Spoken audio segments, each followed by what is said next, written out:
गुरुर्ब्रह्मा गुरुर्विष्णु गुरुर्देवो महेश्वरा गुरु साक्षात् परब्रह्म तस्मै श्री गुरुवे नमः। ओम गजाननं भूतगणाधिसेवितं कपितजम्बुफलचारुभक्षणम् उमासुतं शोकविनाशकारिकं नमामि विघ्नेश्वरपादपङ्कजं। सच्चिदानन्दरूपाय विश्वोत्पत्त्यादिहेतवे तापत्रे विनाशाय श्रीकृष्णाय वयं नमः। जय जय श्री राधेश, जय जय श्री राधेश, जय जय श्री राधेश। कल हमने आपको कपिल देव जी ने अपनी माता देवहूति को तत्व ज्ञान के बारे में बताया और आज अष्टांग योग की विधि जिससे परमात्मा मिलते हैं और इस शरीर का शुद्धिकरण होता है वो आपको बताया जाएगा विस्तार पूर्वक। तो आप ध्यान पूर्वक सुनिए। कपिल देव जी कहते हैं कि माताजी अब मैं तुम्हें सहबीज ध्येय स्वरूप के अवलंबन से युक्त योग का लक्षण बताता हूँ जिसके द्वारा चित्त शुद्ध एवं प्रसन्न होकर परमात्मा के मार्ग में प्रवृत्त हो जाता है। यथाशक्ति शास्त्र विहित स्वधर्म का पालन करना तथा शास्त्र विरुद्ध आचरण का परित्याग करना, प्रारब्ध के अनुसार जो कुछ मिल जाए उसी में संतुष्ट रहना, आत्मज्ञानियों के चरणों की पूजा करना। ये आपको तीसरे स्कंद का 28वां अध्याय सुनाया जा रहा है। विषय वासनाओं को बढ़ाने वाले कर्मों से दूर रहना, संसार बंधन से छुड़ाने वाले धर्मों से प्रेम करना, पवित्र और परिमित भोजन करना, निरंतर एकांत और निर्भय स्थान में रहना, मन वाणी और शरीर से किसी जीव को न सताना, सत्य बोलना, चोरी न करना, आवश्यकता से अधिक वस्तुओं का संग्रह न करना, ब्रह्मचर्य का पालन करना, तपस्या करना, धर्म पालन के लिए कष्ट सहना, बाहर भीतर से पवित्र रहना, शास्त्रों का अध्ययन करना, भगवान की पूजा करना, वाणी का संयम करना, उत्तम आसनों का अभ्यास करके स्थिरता पूर्वक बैठना,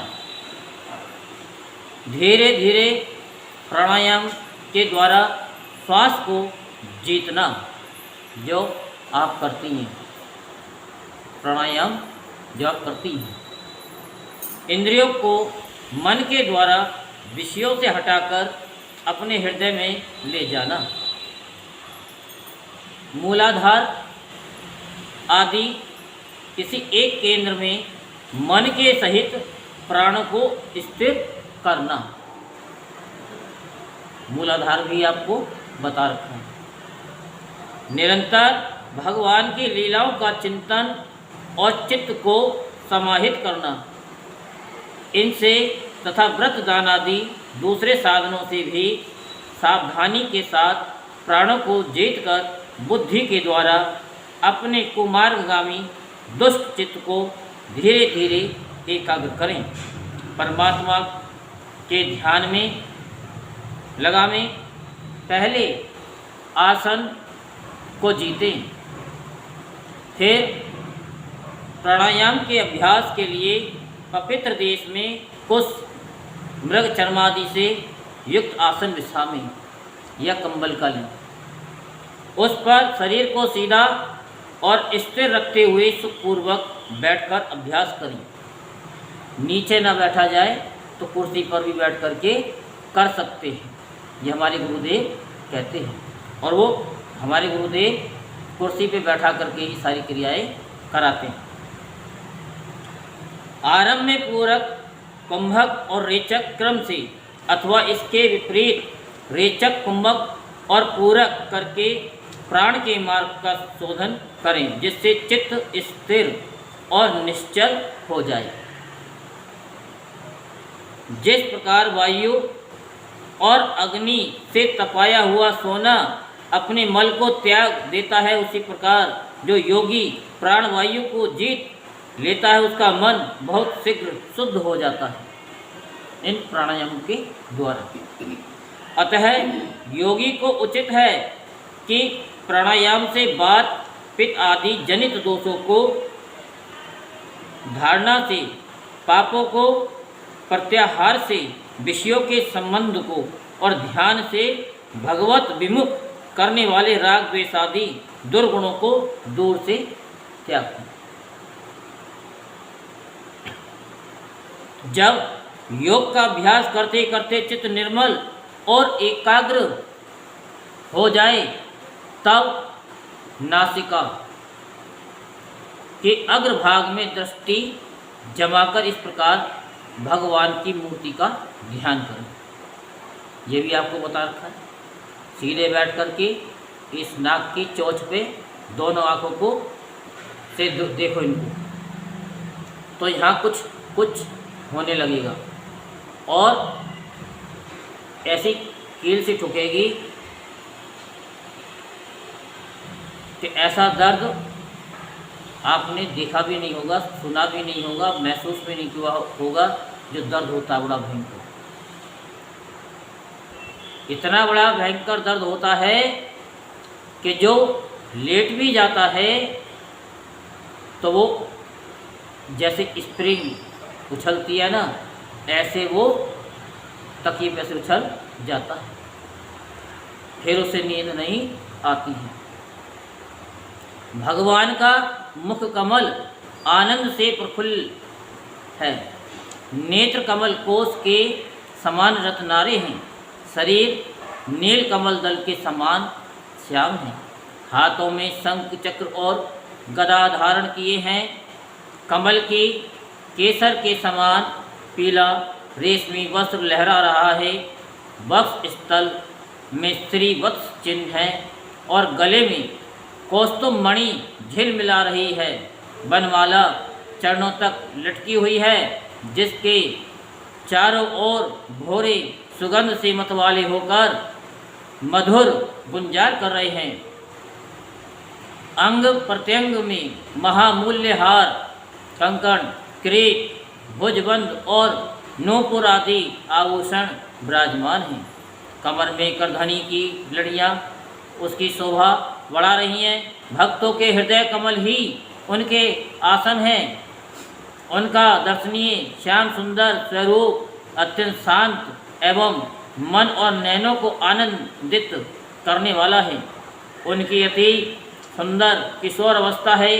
वे भक्तों पर कृपा करने के लिए आतुर हो रहे हैं। बड़ी मनोहर झांकी है। भगवान सदा संपूर्ण लोकों से वंदित हैं। उनका पवित्र यश परम कीर्तनीय है और वे राजा बलि आदि परम यशस्वियों के भी यश को बढ़ाने वाले हैं। इस प्रकार श्री नारायण देव का संपूर्ण अंगों के सहित तब तक ध्यान करें जब तक चित्त वहाँ से हटे नहीं। भगवान की लीलाएं बड़ी दर्शनीय हैं। अतः अपनी रुचि के अनुसार खड़े हुए, चलते हुए, बैठे हुए अंतर्यामी रूप में स्थित हुए उनके स्वरूप का विशुद्ध भावयुक्त चित्त से चिंतन करें। चलते फिरते भी, यानी कि चलते फिरते नहीं, ध्यान चलते फिरते भी होता है। इस प्रकार योगी जब यह अच्छी तरह देख ले कि भगवत विग्रह में चित्त की स्थिति हो गई, तब है उनके समस्त अंगों में लगे हुए चित्त को विशेष रूप से एक एक अंग में लगावे। भगवान के चरण कमलों का ध्यान करना चाहिए। वे वज्र, अंकुश, ध्वजा और कमल के मंगल में चिन्हों से युक्त हैं तथा अपने उभरे हुए लाल लाल शोभाए में नख चंद्र मंडल की चंद्रिका से ध्यान करने वालों के हृदय के अज्ञान रूप घोर अंधकार को दूर कर देते हैं। इन्हीं की धोवन से नदियों में श्रेष्ठ श्री गंगा जी प्रकट हुई थी, जिनके पवित्र जल को मस्तक पर धारण करने के कारण स्वयं मंगल रूप श्री महादेव जी और भी अधिक मंगल में हो गए। ये अपना ध्यान करने वालों के पाप रूप पर्वतों पर छोड़े हुए इंद्र के वज्र के समान हैं। भगवान के इन चरण कमलों का चिरकाल तक चिंतन करें। भवहारी अजन्मा श्री हरि की दोनों पिंडलियों एवं घुटनों का ध्यान करें, जिनको विश्व विधाता ब्रह्मा जी की माता सुरवंदिता कमल लोचना लक्ष्मी जी अपनी जांघों पर रखकर अपने कांतिमान कर किशल्यों की कांति से लाड़ लड़ाती रहती हैं। भगवान की जांघों का ध्यान करें, जो अलसी के फूलों के समान नील वर्ण और बल की निधि हैं तथा गरुड़ जी की पीठ पर शोभायमान हैं। भगवान के नित्यम बिंब का ध्यान करें, जो एड़ी तक लटके हुए पीताम्बर से ढका हुआ है और उस पीताम्बर के ऊपर पहनी हुई स्वर्णमयी करधनी की लड़ियों का आलिंगन कर रहा है। संपूर्ण लोकों के आश्रय स्थान भगवान के उदर देश में स्थित नाभि सरोवर का ध्यान करें। इसी में से ब्रह्मा जी का आधारभूत सर्वलोक में कमल प्रकट हुआ है। हे प्रभु के श्रेष्ठ मरकतमणि सदृश दोनों स्तनों का चिंतन करें, जो वक्ष स्थल पर पड़े हुए शुभ्र हारों की किरणों से गौरवर्ण जान पड़ते हैं। इसके पश्चात पुरुषोत्तम भगवान के वक्ष स्थल का ध्यान करें, जो महालक्ष्मी का निवास स्थान है और लोगों के मन एवं नेत्रों को आनंद देने वाला है। फिर संपूर्ण लोगों के वंदनीय भगवान के गले का चिंतन करें, जो मानव कौस्तुभ मणि को भी सुशोभित करने के लिए ही उसे धारण करता है। समस्त लोकपालों के आश्रयभूता भगवान के चारों भुजाओं का ध्यान करें, जिनमें धारण किए हुए कंकणादि आभूषण समुद्र मंथन के समय मंदराचल की रगड़ से और भी उजले हो गए हैं। इसी प्रकार जिसके तेज को सहन नहीं किया जा सकता, उस सहस्त्र धारों वाले सुदर्शन चक्र का तथा उनके कर कमल में राजहंस के समान विराजमान शंख का चिंतन करें। फिर विपक्षी वीरों के रुधिर से सनी हुई प्रभु की प्यारी कौमोद की गदा का, घोरों के शब्द से गुंजायमान वनमाला का और उनके कंठ में सुशोभित संपूर्ण जीवों की निर्मल तत्वरूप कौस्तुभ मणि का ध्यान करें। भक्तों पर कृपा करने के लिए ही यहाँ साकार रूप धारण करने वाले श्री हरि के मुख कमल का ध्यान करें, जो सुधड़ नासिका से सुशोभित है और झिलमिलाते हुए मकराकृत कुंडलों के हिलने से अतिशय प्रकाशमान स्वच्छ कपोलों के कारण बड़ा ही मनोहर जान पड़ता है।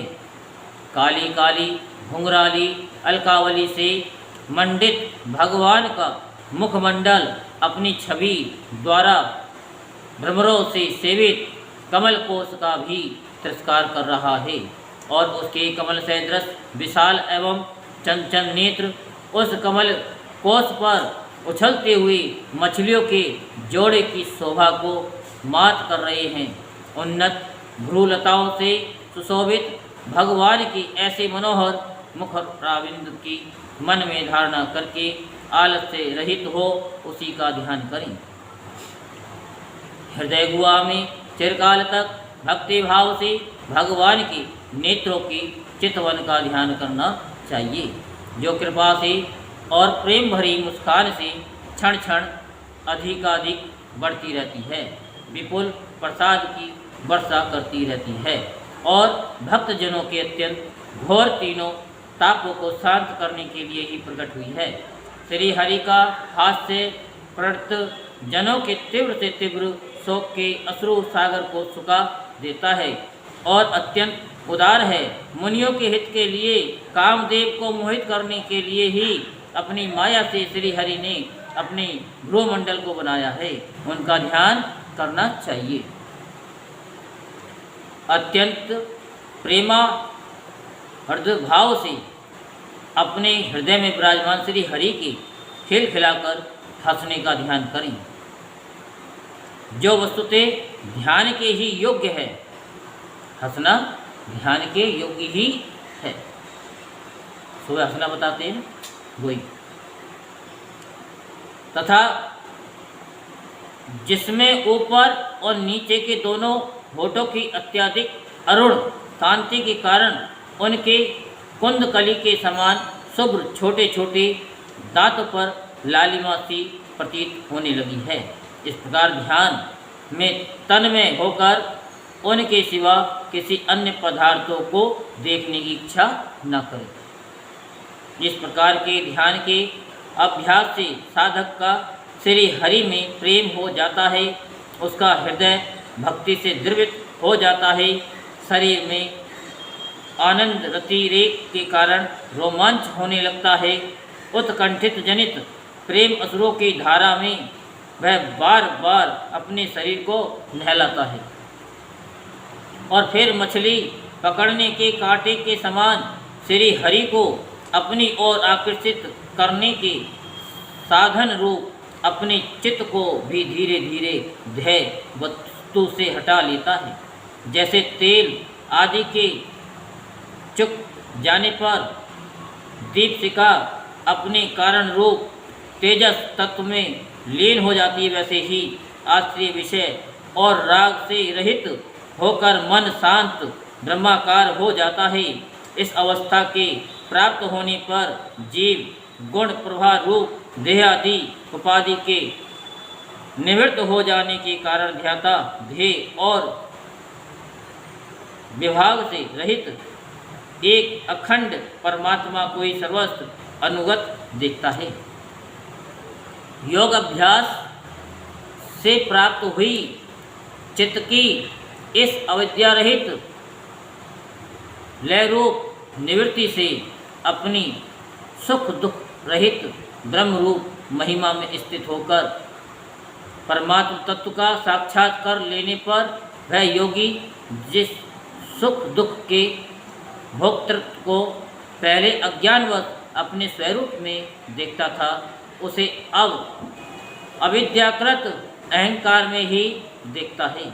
जिस प्रकार मदिरा के मद से मतवाले पुरुष को अपनी कमर पर लपेटे हुए वस्त्र के रहने या गिरने की कुछ भी सुध नहीं रहती, उसी प्रकार चरमावस्था को प्राप्त हुए सिद्ध पुरुष को भी अपनी देह के बैठने उठने अथवा देववश कहीं जाने या लौट आने के विषय में कुछ भी ज्ञान नहीं रहता, क्योंकि वह अपने परमानंद में स्वरूप में स्थित है।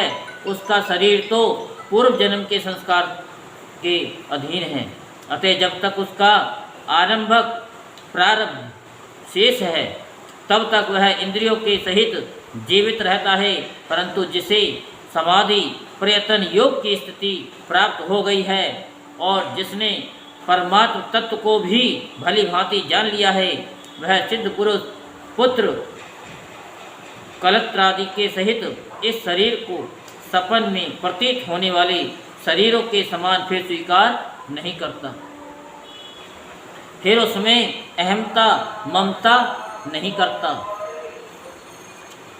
जिस प्रकार अत्यंत स्नेह के कारण पुत्र और धनादि में भी साधारण जीवों की आत्मबुद्धि रहती है, किंतु थोड़ा सा विचार करने से ही वे उससे स्पष्टता अलग दिखाई देते हैं, उसी प्रकार जिन्हें यह अपना आत्म यानी अपना आत्मा मान बैठा है, उन देहादि से भी उनका साक्षी पुरुष पृथक है।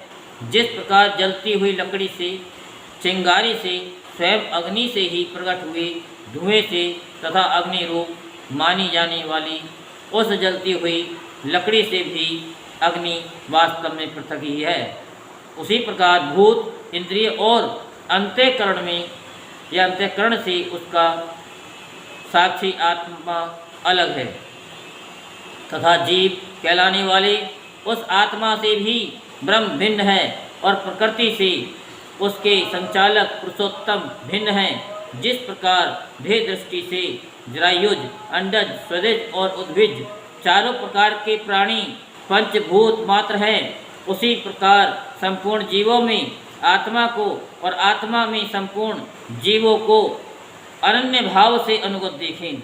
जिस प्रकार एक ही अग्नि अपने पृथक पृथक आश्रयों से उनकी विभिन्नता के कारण भिन्न भिन्न आकार का दिखाई देता है, उसी प्रकार देव, मनुष्य आदि शरीरों में रहने वाला एक ही आत्मा अपने आश्रयों के गुण भेद के कारण भिन्न भिन्न प्रकार का भासता है।